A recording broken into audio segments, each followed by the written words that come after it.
Hey, good day, everybody. I'm Lance Miner. You're tuning in to Nexlearn's monthly webinar series. We're going to begin the actual presentation in about 5 minutes, so just sit tight. We've got other people joining. We'll get started here in a little bit. Hello, everyone, and welcome. I'd like to add my welcome to that of Lance, and I look forward to sharing this hour with you. We're going to talk about blended learning, simulation in the classroom. I'm going to make this, hopefully, interactive to the degree that we can, and certainly progress through this topic, which, for those of you who've heard me speak before, you know that I'm pretty much a carpenter with a hammer in my hand, and everything looks like a sim. So forgive that, but I look forward to your comments, your thoughts, and to speaking with you about this in more depth. I came across this study that I thought I'd want to share with you because I thought it was very interesting. This is a study called the Millennium Project. I'm not sure if any of you have come across this, but it looked at 15 global challenges facing humanity, and it was last modified in 2009. You can see the citation on the bottom of the screen. And one of the things that I want to draw your attention to in particular, as you actually take a second to look at these 15 items that they have identified.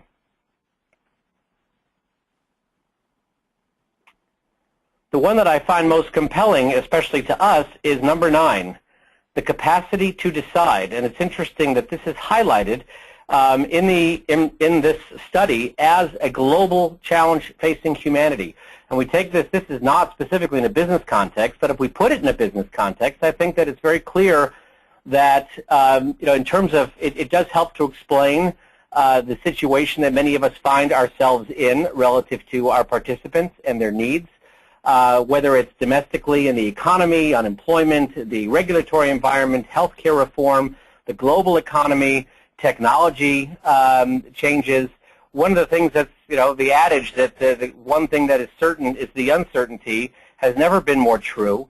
And when you layer on top of that the access to information and how much is flowing through our desktops, our handhelds, or whatever it is, it's an enormous challenge for us, for our participants, and certainly for us to keep things straight. And one of the things that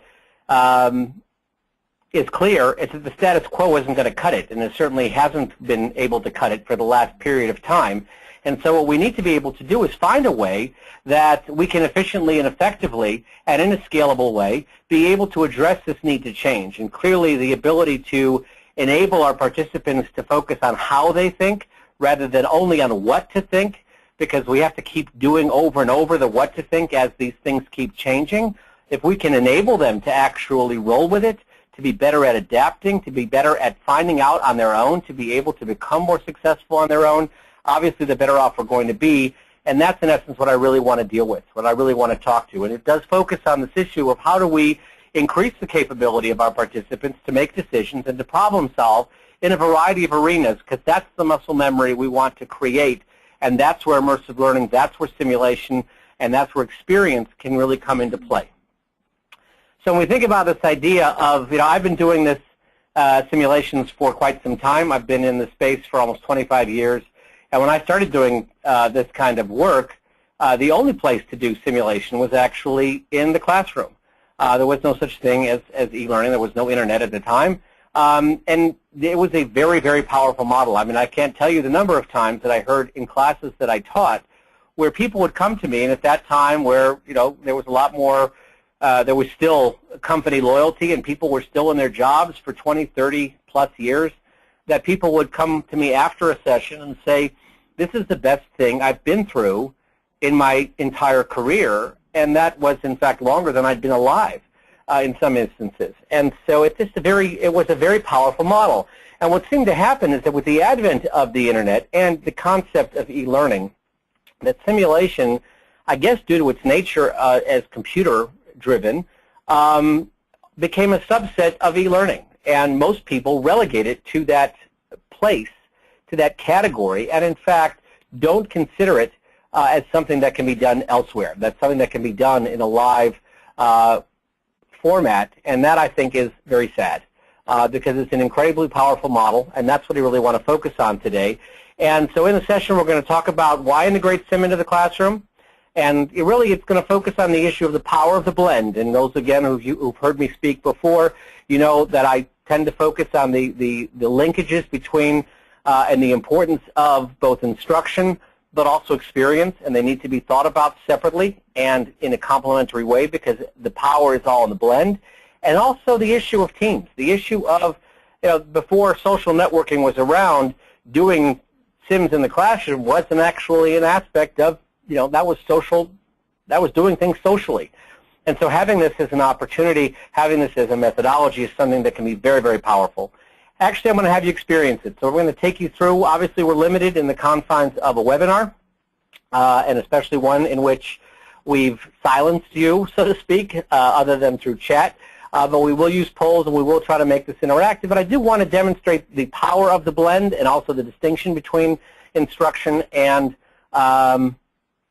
simulation or experience, and also give you a sense of what that can look like. And bear in mind, the example I'm going to show you is one that I think will be relevant to all of you, but it's not focused on teaching you specifically. So I don't want to get too caught up in the nature of the content. I'm doing it for demonstration purposes.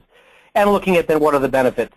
And if we have time, we'll get to the idea of just a quick filter as to why, how to choose this medium when live is going to be your better option in terms of the nature of the need that you need to deploy against with your targeted audience. So hopefully, if you have questions, please, by all means, send the chat in. I will get to them as I can. We'll try and leave time at the end for some questions and answers. My colleagues in the ILU are going to be looking at and watching the chats and responding as appropriate during the course of the session. So by all means, please bring it on so that we can, it's most important in terms of how you apply it. Not so much in terms of what I'm saying, but how it can affect what you're doing. So by all means, make it your own. Yeah. Hey, Ken, we have already got a couple questions coming in. We've been answering them individually, but I'll be sure to chime in if I got something that is relevant to those slides at the time. Or would you rather me hold them until later? Use your judgment. If it's relevant to this specific issue, let's go ahead and deal with it. And otherwise, we can expand upon it at the end. Excellent. Okay, so I want to start with a quick poll just to get a sense of you folks out there and what your experience is of using SIM in the classroom relative to, and I'm going to have Lance put up the poll in a second, but really just have you done SIM in the classroom? So, and if it's computer-based, soft skills, quantitative, hardware, software, other, or none, or role plays, because it doesn't need to only be computer-based when dealing with the issues of experience. It really does focus on any kind of experience, which can include role plays, which are experiential as well, or board games for that matter. I'm sorry I didn't include that one. So by all means, incorporate that, but please respond to the poll.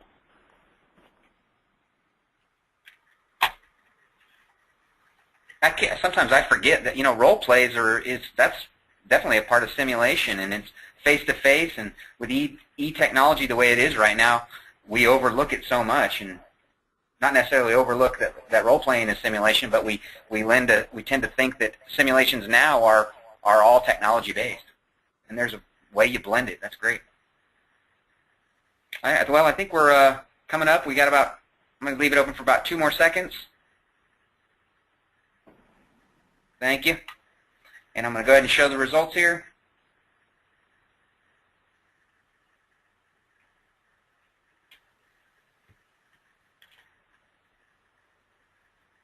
Looks to me we got about 30% said that they've 32 or 73% are leaning towards role playing as what they've done.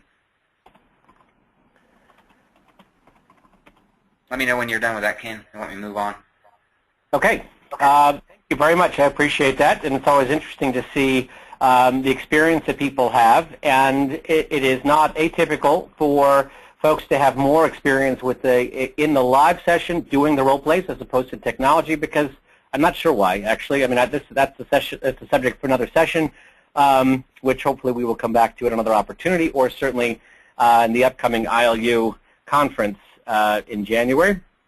But, all right, so we do have a sense that people have some experience doing experience in the classroom, and this will hopefully tie into your experience with that. Now, what I'd like to ask you to do, I'm going to give you an exercise here take a second and please think about, I'm guessing you already have one, most of you already in your minds, but I'd really like you to think about a specific need that you have in front of you that you're focused on that could in fact benefit or may benefit from this kind of approach. And I want you to have that in your mind and maintain it there so that as I present on this topic that I've chosen, that we don't get caught up obviously in the nature of the depth that I'll get into and won't go too deep of that content, but you're thinking about it in the context of how you could apply it to your needs, okay?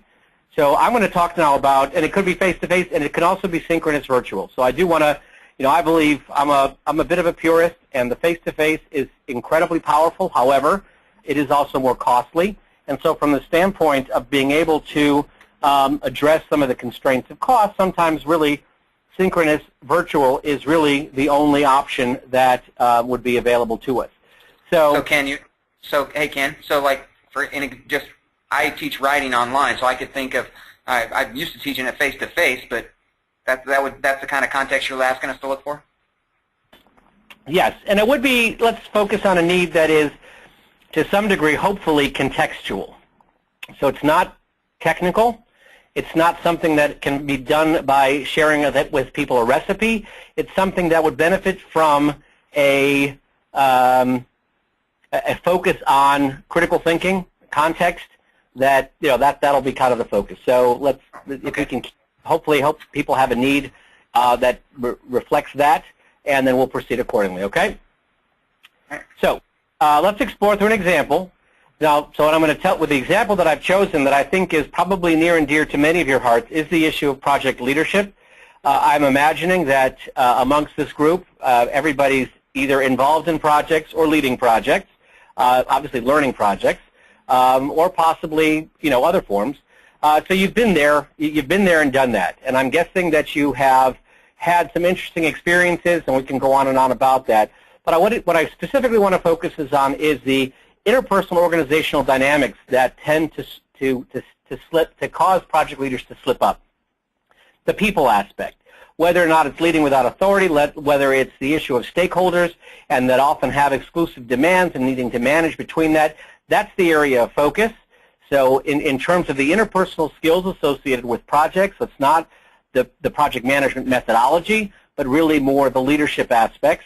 And the solution to this is a 2-day workshop on project leadership, which blends modular content around an approach and blends that with a 3-round simulation that puts participants in small team environment through a year in the life application in which they collectively play the role of a project leader on a computer-based simulation. So it's kind of a role play, but it is computer-based.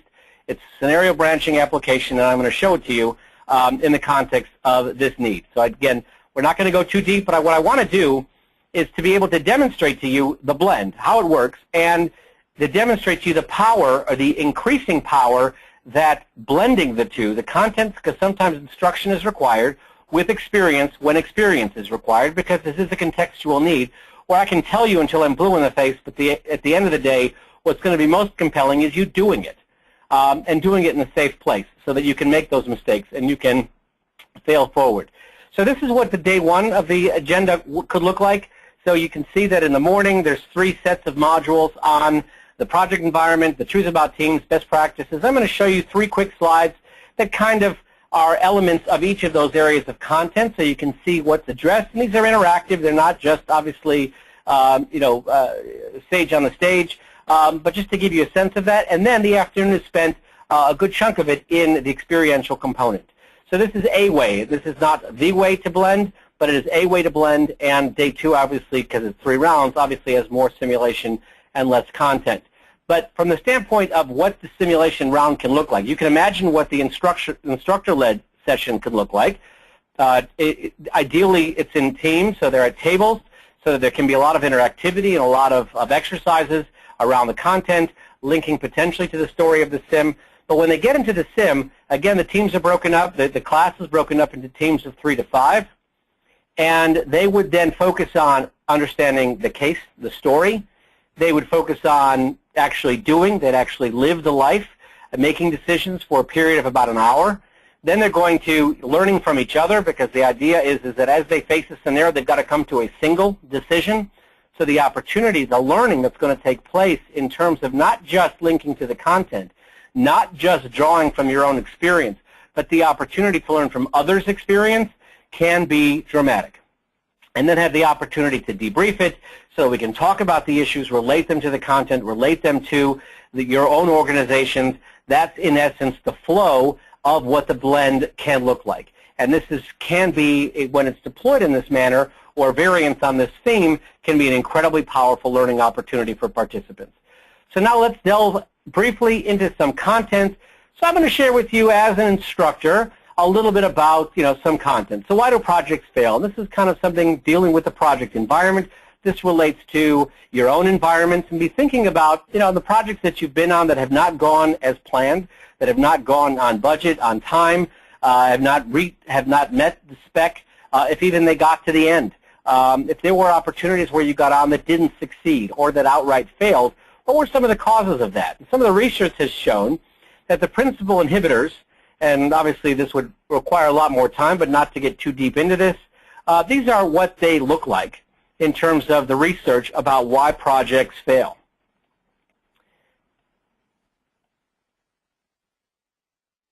And what you can see quite evidently from this list is many of these issues are contextual. Many of these issues are interpersonal. Many of these issues have to deal with things that require critical thinking that can't necessarily be addressed by following a simple or singular recipe or singular process. These are things that require some thinking by the individual and to respond based on whatever your situation is, especially the poor leadership issues and the unmotivated individuals. So these are the kinds of things that I can tell you plenty about, but I can't necessarily impart the skills required to actually get good at this. I can give you some knowledge about it, but I'm limited in terms of what I can do in terms of it changing your behaviors. Now, one of the challenges that project leaders experience is this idea that they are actually the liaison, as it were, between two organizations inside companies. One is the hierarchical organization. This is kind of the command and control aspect. This is where, from the CEO on down, that decisions are made in the hierarchy. And you, as a project lead, would report into this hierarchy, and they have a certain set of demands and a certain set of ways that they operate. On the other hand, when we're dealing with the project team, we're dealing with a matrix. We're dealing with a matrix organization in which you're not dealing with authority. The people on your team they don't report to you. They report into their department heads. And so you're dealing with a different kind of model. And in fact, the issues manifest differently relative to the way things play out, the way decisions are made, the way risk is responded to, the way innovation is responded to. These are the kinds of things in which you, as the project lead, are going to be struggling constantly between the give and the take between these two distinct organizations, and how to manage the conflicts, the inherent conflicts that exist between them.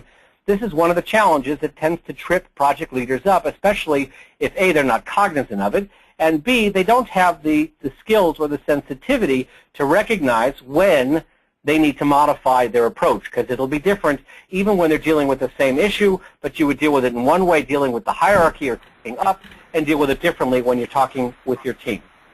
Hey, Ken. Yes.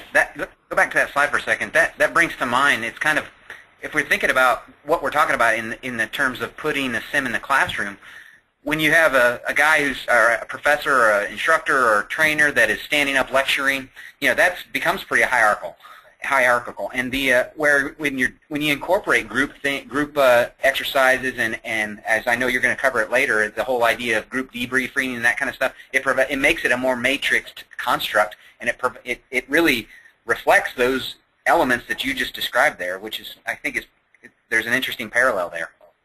That's a very interesting parallel, and thank you for that. That is, that's something to bear in mind. That we're often guilty of. How often have you gone to a conference in which we're talking about interactive learning, and it's all being done through lecture?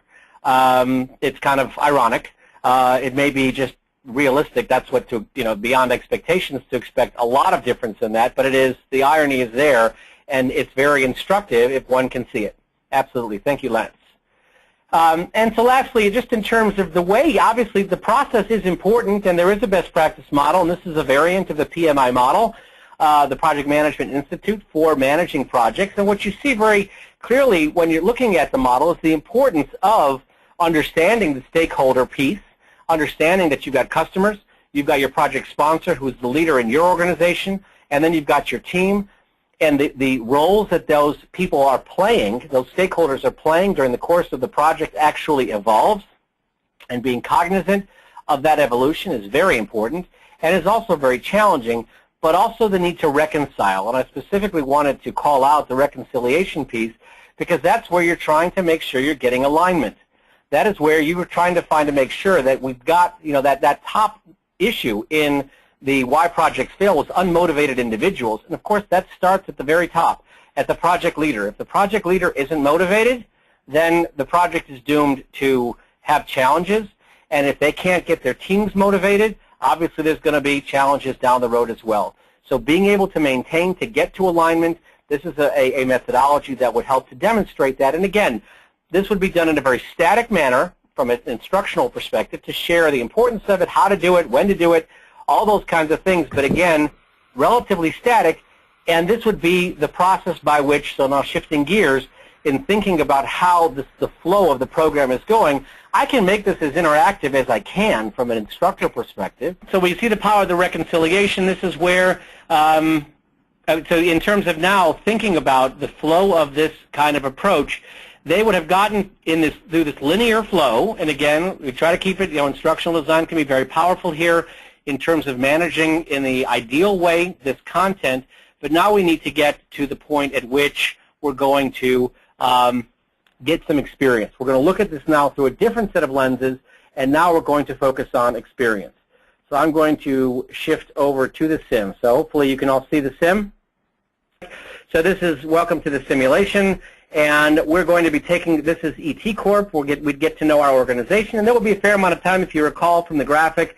This is the team planning. There will be some information about the company because this involves some story. So we get to know the company a little bit. We're Leslie Rogers. And again, now we have broken up into teams. Each team has a computer, one computer, and we are now collectively taking over the life of Leslie Rogers in this organization. And we are a project lead, and we are going to take this forward. Now I'm going to... Yes, I got a question. Ahead. So in the context, like you're building, you showed us the schedule before. So ideally, you would take and present that your earlier morning sessions would actually still reference this for example, your company background, and you would use that as the context for what you're teaching, right? That's possible. There are obviously different ways of doing this. There's three aspects in any program. At a very macro level, right? You've got the content. You've got, around whatever your learning objectives are, obviously. You've got the content, you've got the experience, and you've got the application to real life. So the experience provides application, but not all the way to real life. And so you may incorporate into the instructional components exercises that may be about the sim, but also may be about your company. So there may be a blend there in terms of depending on the design, depending on the need, depending on how you're approaching it, in which you just application exercises that either reflect real life or that build upon the simulation at that stage. So it really depends on the focus. I can see how you could make sure that you could bring some continuity through it if you adhere to use the storytelling aspect of your sim in your face-to-face lecture as well. So that's cool. Absolutely. Thanks. Absolutely. So I'm going to jump ahead now. We've had a little bit of introduction for those of you who heard in the background the phone rang. That's the multimedia aspect of this application. One of the things you'll notice, this is a text-based simulation, and we can talk a little bit more about that. I'm not advocating one way or the other, but one of the things, I'm a big fan of text because, again, when we're talking about, it avoids some distraction that media sometimes can provide when not used properly. It also allows for the use of the imagination, and that's very important, and we'll come back to that briefly. So Roger's here. I have some information about the P3 project, which is something we would have learned about if we read more about the company, and he's calling us in. Now, rumors are flying, so we've had some interruption that we can access if we choose to, but we're not going to do that right now. This is our cast of characters, by the way, so these are the people that we will be interacting with. So these are some of the resources that we have access to as we're progressing through the simulation. So after meeting with Roger, you return to your office. So Roger shares with you this idea. We actually had a decision earlier about whether we're going to take the project. So we've been assigned as project leader for this critical project to the company, this P3, which is a new engine. And we now have been given some information by Roger to get started. We've essentially been given the requirements.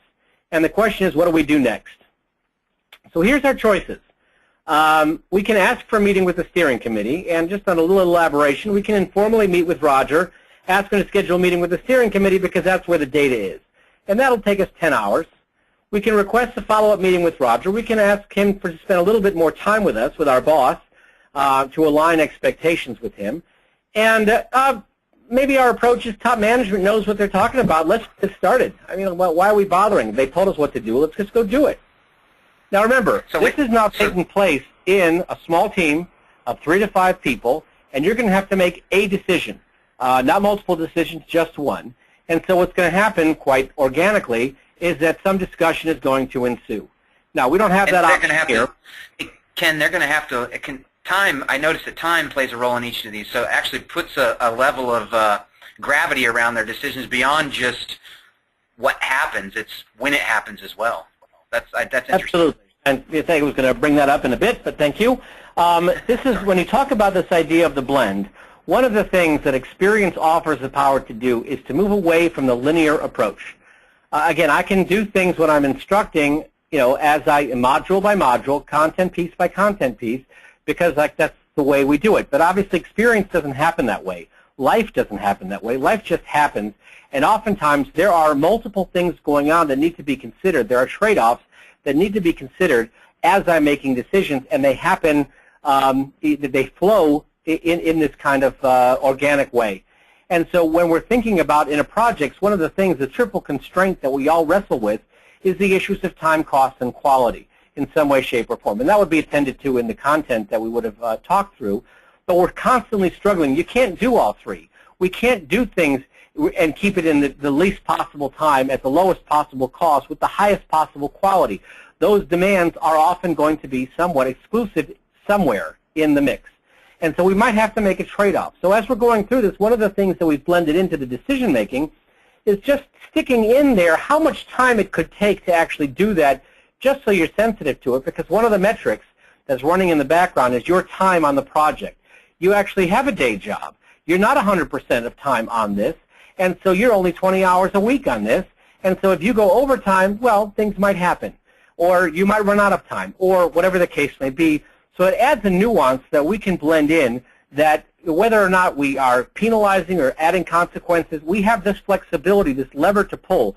So again, stepping outside of the project leadership box, this is the way that you can blend the power that you can do. And again, each person will deal with this pressure differently based on their experience, and they will bring that to the table and bring that to the discussion.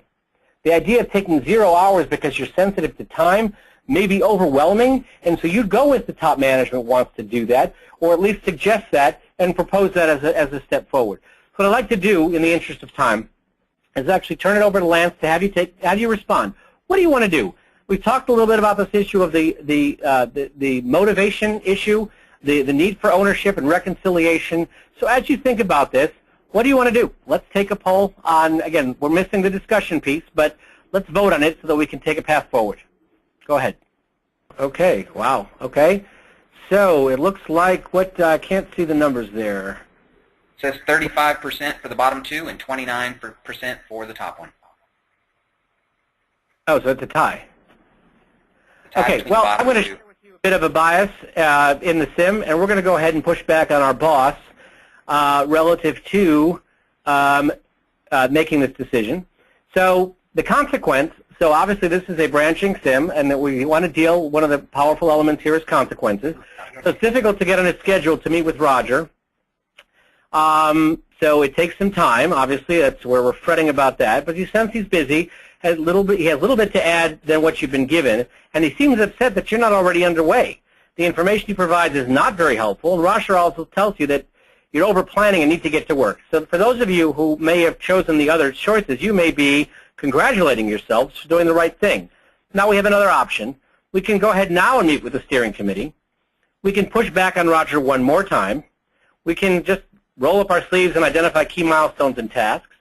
We can take Roger with us to meet the steering committee, or we can informally meet with the steering committee and work it from that standpoint. So real quickly, let's make another choice. Now again, as you're thinking about this, just imagine what it would be like if you were sitting there with 3 of your colleagues, or 3 people maybe you don't know, but who are from other parts of your organization, and you're now dealing with this issue. And that's one of the powerful elements of what can be happening here. Okay, so identify, get right down to it. Let's get started. Okay. You begin to organize the information given you. As you try to list milestones and tasks, you realize the information you have is not complete. You realize you need to spend more time asking questions and gathering detail. Hey, you don't even have a team yet. Okay, so this was a consequence event where if you think about a decision tree, this is a way in which using the simulation to give you feedback. Obviously, when we get the feedback, there's 2 models. There's a delayed feedback and an immediate feedback response. For those of you who've seen some of the Nexlearn simulations, you've seen immediate feedback at the bottom of the screen. Oftentimes in some of those simulations, that's a very valid and very important model. There's also an approach that says I'm going to hold back on giving feedback until the end of the round. And in this case, that's the model that this simulation follows. However, as part of the decision making, there is an opportunity to give feedback that, okay, maybe that wasn't getting started right away. We do need to invest more time in the planning, and we need to spend more time getting our ducks in a row, as it were, to gather the necessary information. Now, I'm going to jump. So we would continue doing this again for an hour. And again, I am sorry that I'm going to have to cut it short, but I did want to give you a sense of what this can look like. And I'm going to jump to the end of the round. And when they get to the end of the round, what they're going to be getting, again, as teams, is going to be scores. So the scorecard, in this case, is a mixture of a couple of scorecards. One is the team. So obviously we didn't make too many decisions, but these are the elements. So every decision is going to affect these scorecard elements in some way, shape, or form. So these are elements that relate to the team. And then we're also going to be on management satisfaction, on customer satisfaction. We didn't do anything for customers yet. And then overall perceived product quality, and then a summary, summation pieces on that. So the team total is from the previous screen, and the project total will be summarizing everything. So this gives you some sense. Yes. Ken, can I interrupt you here? One of our viewers, Eric Holden, has asked the question. He goes, would we be doing these polls in small groups? No, actually, they'd be the small. Well, okay, so if you're talking about doing this kind of approach, depending on how you've designed the sim or what tools you've used to develop the sim, you may be able to do it live online, in which case you'd have, you can actually have breakout rooms in the webinar, or in the learning session, and so you'd actually you'd have one team actually everybody would be sharing the screen and making decisions and progressing. If you don't have that and you would need to combine approaches, then you could use the polls. It really depends on what you have access to. If you're actually in a classroom, everybody would be on a single computer. Yeah, we actually have technology now that we use here at Nexlearn called audience response, and we showcased that at the IOU conference last year, and I think we'll have some other examples of it this year. But it's where everybody pretty much gets a remote control, and they can make a choice. It's got it's an indicator, a clicker, yeah. So and they can make a choice, and it will tally the results of the entire audience, which is can kind of help facilitate this group simulation participation. Thank you. So one of the things and hopefully that answers your question, and again we can come back to that, but in the interest of time to push ahead a little bit, the other piece of feedback they're going to get is narrative. It reminds them every decision they made, what their the learning objectives in that scene, what their choice was, what the other choices were, and the specific feedback on the choice that they made. And so, in this case, again, the beauty of contextual issues is that there's no right or wrong. It's contextual. But in this instance, we can say this was the best choice and explain why it was. And again, this is being done in terms of the flow of the course in the small teams, where the teams get to review this information and they get to process it as a unit. And again, the ahas, the I told you so's, again, drawing on their experiences to agree or disagree. The beauty of this kind of approach is, it's different than instruction, which is I'm giving you what you need to know. This is experience, and even bad experience can be good learning opportunity. And so the opportunity to allow for differences, distinctions, the opportunity to say, well, I wouldn't do any of those choices. These are elements that go beyond the scope of this webinar, but to incorporate these opportunities for people to have to think about what they're going to do, to have to hear what other people might do, and then actually to come to decision making. Remember, I mentioned that capacity to decide. Our focus is really on decision making and problem solving and collaboration. Those are going to be the key value skills that would enable us to be better at what we're doing on an ongoing basis, so that we can focus on the how to think rather than the what to think. So now to get back into the screen, hopefully you're all seeing my getting back into the PowerPoint. Lance, if I'm not there. You got your PowerPoint back up, Stan. Okay. So real quickly, some of the key elements that we saw, and I'm sorry there's a lot of words on this page, but I do want to capture the issues of the various ways that inside of an experience, as distinct from the instructional component, how we're addressing the learning. Okay, and again, it's all going to come down to the last point, which is establishing links. So at all points in time, they will be considering content that they would have been given, whether it's through the story or the narrative flow, whether it's in the consequences. So maybe they don't agree. Oh, wait a minute, when we talked about it in the content, we talked about X, Y, and Z. That doesn't make sense. Wait a minute. So that becomes an issue that needs to be talked about, and then that brings opportunity for digging deeper on the content. There's the scorecard. There's the narrative. All of these things being processed at the team level. Again, so we are going to avoiding issues of groupthink, because an individual which may be playing it by themselves may go down a particular path, but they could be diverted because now they've actually been forced to see things through the eyes of somebody else and through their experience. Then we get into the large group debriefing, in which there's an opportunity for teams to share what they did, and they did things differently. And so there's an opportunity to see both other paths, but also to see other ways of thinking and begin to apply that both back to the content, because now from an instructional perspective, this will flow into the next element of content, but also into application into real life. This is where we would talk about, well, wait a minute, it never happens that way here. Well, then from a facilitation standpoint, the instructor can say, why not? And that, a further conversation ensues, and who knows where that conversation goes relative to what participants are going to bring to the table. So it can become a very, very powerful model. So why does this work? So experience is the best teacher. Many of you have probably seen elements of this, so I'm going to zip through that because I want to make a quick point on it. It is all about experience and emotional engagement. We do want to get people engaged, and one of the ways in which, and we need to get to retention. So the ways of doing that, and the research on the brain, is that emotional engagement is key. We do want to evoke experience and to populate the experience portfolio in a safe way in terms of what we're drawing upon to make decisions. We want to be able to demonstrate the systems thinking aspect of things, as I mentioned, that multiple things are happening, the trade-offs that exist.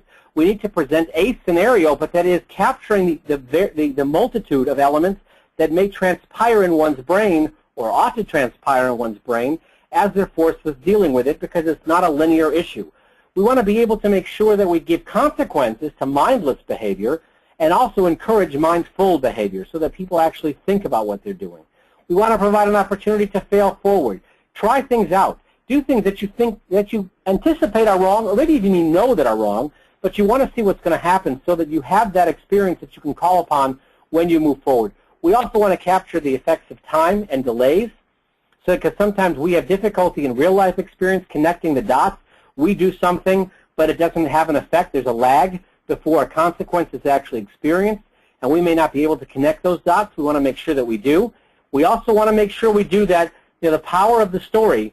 Again, storytelling is an incredible tool in terms of getting people engaged, which can be used. You can actually shift the way that that course was set up. We could actually start with the simulation and do a discovery learning approach. So I'm going to hit you from the get-go with something you're not familiar with that may draw upon your experience or maybe brand new to you, because I fundamentally want you to fail first. I want you to discover what you don't know so that you can then use the instruction to teach you what you don't know, and then again blend the experience over time. So the opportunity to get the engagement, to capture people's attention, to get them enrolled, brings even boring instruction to life because I become a motivated learner. And once I'm engaged, the opportunities for retention and most importantly the opportunities for retrieval become that much more significant. And so doing things in a blend, when you think about what the classroom provides, and I tried to do this as a linear, so I captured in shorthand on the left the elements that I just presented, and on the right how the classroom actually doing things in teams can increase these things dramatically, because the emotional aspect, it's fun to do it with peers. You have the camaraderie aspect. You have the shame potentially of doing things wrong, whether it's on the, on the team or in groups when you share results. The insight, oh wow, you have that good feeling associated with, wow, I didn't realize that, I never would have thought of that, or the competition. All of these elements in terms of engaging from the emotional perspective, gaining from it's great to benefit from our own experience, but it's even more powerful if we also can benefit from the experience of others, that we can see the trade-offs through other people's eyes, that we don't get caught in our groupthink where we're only thinking about a limited set of trade-offs, because now we can see things that maybe, again, we weren't considering, as well as the issues of time.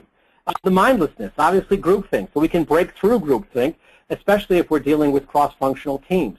The opportunity to process in teams relative to failing, the opportunity to have the shared context and things that can go beyond the nature of the program itself, and an opportunity to for people to have this shared stories that they can not only benefit from the story itself, but tell the story once they leave the program. And again, this is adapted from the issue of the forgetting curve that we all know so much about, that when we deal with an event, we learn at a very steep learning curve, and then we forget at a steeper curve, where they say that 85% of learning is forgotten after the first day or even hours after the program. So by spacing the learning, and that can be part of blending instruction and simulation, or by organizing the program in a variety of ways, in pre and post work, and doing other things, by engagement, by getting the engagement with the story in the sim, you actually provide yourself an opportunity to use that as an anchor story that you can utilize in other modalities as part of emails, as part of team meetings, as part of company meetings, as part of the social network. These are all the kinds of ways that you can leverage what happens in a place and spread it out over time using a broader blend. So it goes even beyond just the blend in the classroom, but we're stretching that out to the broader experience that participants have with the content that we're looking to provide. And really, one of the struggles is to understand the distinction and how to manage that balance between the what to think and the how to think. And this is something that, again, is going to go beyond, but it is important to recognize that this is where the blend is, because sometimes people need to know the what. They don't have, when they need to change, where the status quo is not sufficient, and they need new tools in order to decide, they need what. But in order to apply it and be able to be receptive to it on an ongoing basis and to be adaptive, they need the how. And being able to incorporate these two in a compelling way allows for this opportunity where we can focus on the value skills of decision-making, problem-solving, and collaboration, and give practice with it. The beauty of a simulation allows for not just getting insight into getting experience with the content, but it's actually practice with making decisions. Some of the muscle memory that they'll walk away with is the actual decision-making and feeling good about that, or problem-solving, and maybe even most importantly, the need to do it, or the benefits of doing it collaboratively. The opportunities to look out beyond yourself, whether it's just to gather information or whether it's actually to enroll people in the decision-making process and be comfortable with it because you've seen the power of what shared experience can provide. And that is done through the core abilities of critical thinking, of systems thinking, and seeing the big picture, and creative thinking, again, which ties into so much content that's out there that you're probably delivering in a variety of other ways, and combine that then to make the what to think that much more impactful by doing it through a blend. And also, one of the things we like to be able to do is, on the one hand, when we think about stakeholders, because the stakeholder management issues often come back to bite us in a variety of topics. And it's important, we talk a lot about the idea of dealing with the ripple effect. So we make decisions from a cause and effect perspective, from a systems thinking perspective. We tend to see them we want to make sure people see the ripple of, who's going to be affected by what we're doing, by what we're saying, by what we're deciding, by who's affected even downstream by the ripple. But it's also important to realize that this is a kind of managing in a bubble. The real picture is it's rainfall. It's that there are ripples upon ripples happening, that not only are we affecting other people's ripples, but we need to be sensitized to the idea that we're being affected by the ripples of others. And so being able to demonstrate this, it's not something I can tell you, but it is something I can show you. It is something that I can have you experience, I can have you wrestle with, I can have you fail with, I can have you get bitten by, so to speak. I can have you have to deal with this in a consequential manner so that you draw upon this experience when you're facing it in real life. Real quickly, just to show, this is another example of blending from the standpoint of business acumen, so looking at it from a quantitative perspective. Again, looking at things from a business, this is a sample of a business acumen, looking at finance and strategy and operations and how these things blend together from a balanced perspective or balanced scorecard. If I shift to what this sim could look like, I may be looking at a situation in which I'd need to decide strategically what my, oops, sorry about that, I think I left this open for too long, where I might be considering my strategy, where I'm going to have to make decisions relating to my pricing, my advertising, production, financing, my staffing, or my talent management aspect, and understanding the trade-offs that exist between these various decisions in a quantitative way.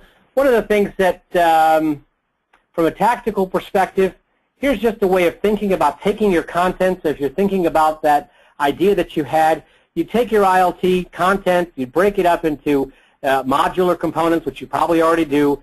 Then you're thinking about ways in which you would divide your participants, and depending on how your audience is structured, you'd instruct a module, then you turn people into a round, and again, you can flip that. If you want to have a discovery learning approach, that's absolutely valid, and in fact, sometimes it's actually more beneficial. Then you have people go through their feedback, then you have the large group discussion, and then you go back into the next content piece and rinse and repeat.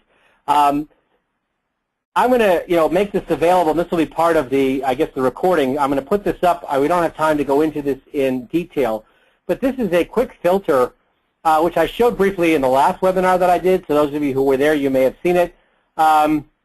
This is a way of thinking about the when to use this kind of modality, sim in the classroom, or doing sims in a team-based environment, is to look at your learning objectives from two sets of characteristics, or two sets of filters, as you're designing your solutions. The one is the audience characteristics, and you can just think about things as on the slider, where things reside, and you'll be able to draw your own conclusions as to whether or not this is something that can realistically be done in groups, or whether it should be done individually.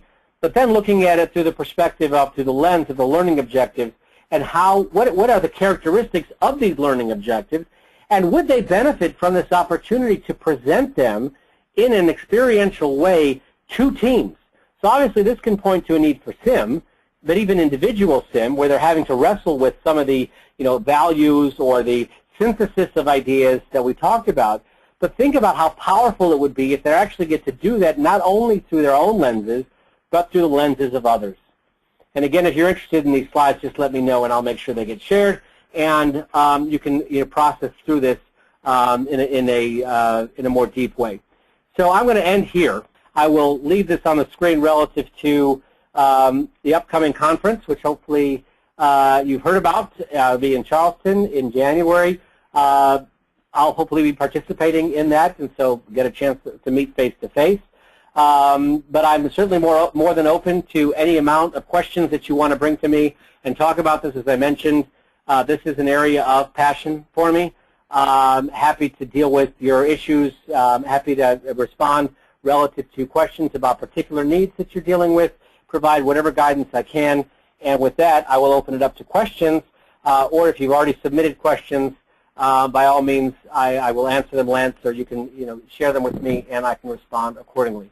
But I thank you for your attention, and I look forward to seeing you at future events and to seeing some of the consequences of your investment in immersive learning and simulation-based approach. Hey, Ken, we do have one question. It's like the question is that could you talk a little bit about the challenges of mediating when you have group simulations? Okay, the beauty of, one of the challenges, but also the beauty of dealing with this kind of issue is, you have to remember that it's contextual. And on the one hand, it's a little challenging because it's different than instruction to be comfortable with the idea that I'm not going to tell you what to do.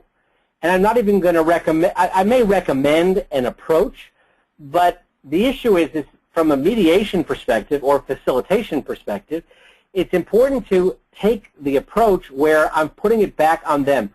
Why are you challenged by that? Why doesn't this make sense? What is it about this that doesn't make sense to you?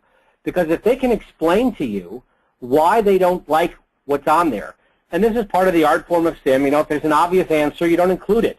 So I'm not going to give you the easy answer because it's obvious. And so if you can put it back to them, and again, this is one that enriches the learning process, if they can explain, or if you put it back to the group and somebody in the group can explain, or can explain to the participant why it does make sense, you've actually accomplished your objective. So the role of a facilitator here, or facilitation skills, can actually be very, very critical and challenging to some who are not comfortable with that kind of approach. But that is where the power comes in, because you turn it back on them. And it forces them to process, to think, to break down their mental models, and to evaluate potentially other variants on their mental models, or to actually adapt or adopt new ones. And it can be organically in a less confrontational way.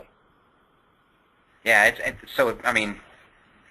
less confrontational, but the interaction itself forces people to really think beyond what their own preconceived notions about whatever the topic is.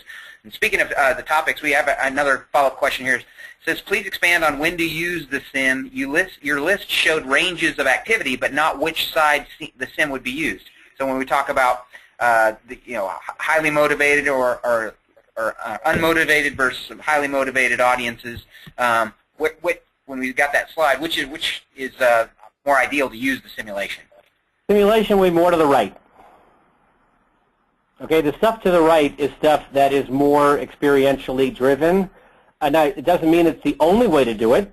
It's just a way of helping your critical thinking as you're evaluating, as you're thinking about the content. And again, I don't mean to, although there was a bias towards technology, it doesn't need to only be computer-based. So just bear that in mind. But that's where you're talking about the combination of elements that are more difficult to do from an instruction perspective. So the stuff, starting with evolving content to new content, is stuff that would benefit more from an experience-driven or a team-based approach.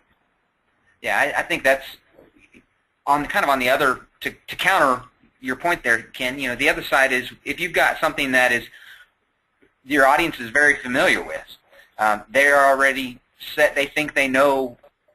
For example, if you're working in a corporation, you're having to do annual training, and it's stuff that everybody sat through. They've been with the company for 20 years, and so they're doing the annual training again. But yet, if you can get creative with it and use simulations and vary the presentation methods, that in itself can bring life to new life to old topics as well. Absolutely. I mean, it's really important to realize that just like I said, I'm not giving you the answer. The beauty of the distinction between instruction and experience, instruction really tells you the what. It really focuses on this is all the content you need. When it comes to experience, the benefit is that I'm not giving you the experience, I'm giving you an experience. What's more important is that the how you come to, how you experience that, how you make decisions.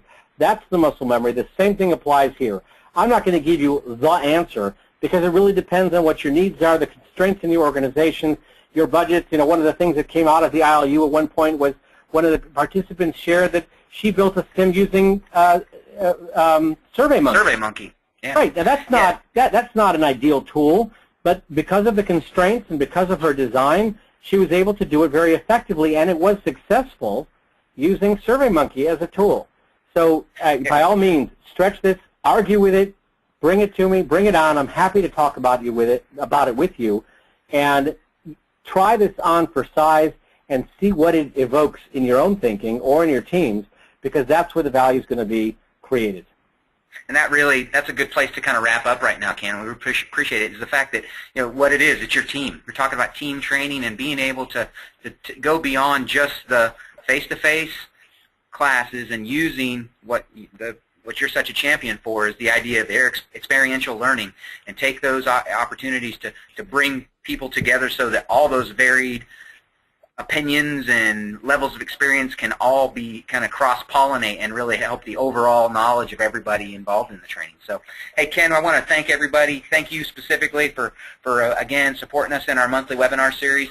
Our schedule is going to be posted. We will be launching, or Dean, have we actually launched the website?